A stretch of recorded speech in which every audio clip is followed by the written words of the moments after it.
De Maastrichter Company, die zal wel op Maastricht komen. En Ojon München op 877 en de Vuurhouwer ook op Maastricht. Fabrizio samen met Shaki Bagge en Hakketakken. En toen ging de telefoon volgens mij, want er werd gereageerd op de top 1111. Goedemiddag met weer.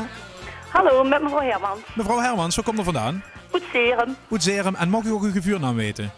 Solange. Solange, Oetserum. Ja. En waar bel ze voor? Ik dacht, ik bel eigenlijk voor de keertjes van mijn dochter. Die wil gerne naar de boetezitting. Ja. En ik denk, ik kan nog wel, als ze een zoontje of een dochter hebt, een Shetlander ervoor inruilen. Wacht even, dus een Shetland, dat is toch een pony, of niet? Ja, dat is een pony. En doe hast hij er voor u, want wat kosten die dingen normaal? Ja, wat brengen die op? Ligt er een beetje aan merrie of een hengstje. Dus, En dit is een, wat gaat ze inzetten? Een hengstje. Een hengstje. En nou, dan wil ik wel in de prijs weten wat die normaal doen. Want ja, polsbandjeshandel is natuurlijk, ja, god, ja. Kijk, het mag eigenlijk niet, maar mensen in deze moet het zich wel lonen natuurlijk. Ja, 60 euro. 60 euro? Ja, en dan breng ik het ook nog wel in de uitzending als ze wilt. Een echte Shetland pony? Ja. En dan zit hij studeren in de studio? Ja.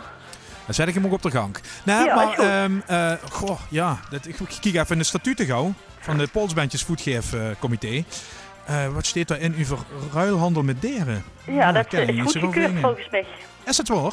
Ja, ik denk het wel. Deren, nee, krattenberen, ja, flesje sterke drank en och. Shetland ponies, zien echt niks over. Dat is toegestaan. Oh zo, zij staat alleen in wat niet mag. Wat bleef? Hij staat alleen in de statuten wat niet mag.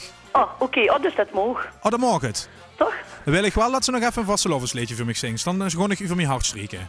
Ik, hè? Ja. Oh, ik ben niet zo'n vastelovens. Oh, nou ja, ik zal proberen. Ik zet de muziek goed, toch eens? Ja, happy. Nou, Venloos, Tijdje, Valderal. En voor de rest ken ik niks. Ik ben niet zo'n kantelist. Dus, maar ik kom wel met de pony naar de uitzending. Dat is wel goed. Dan zet ze hem dicht maar op de gang. Ik ga niet een adres noteren.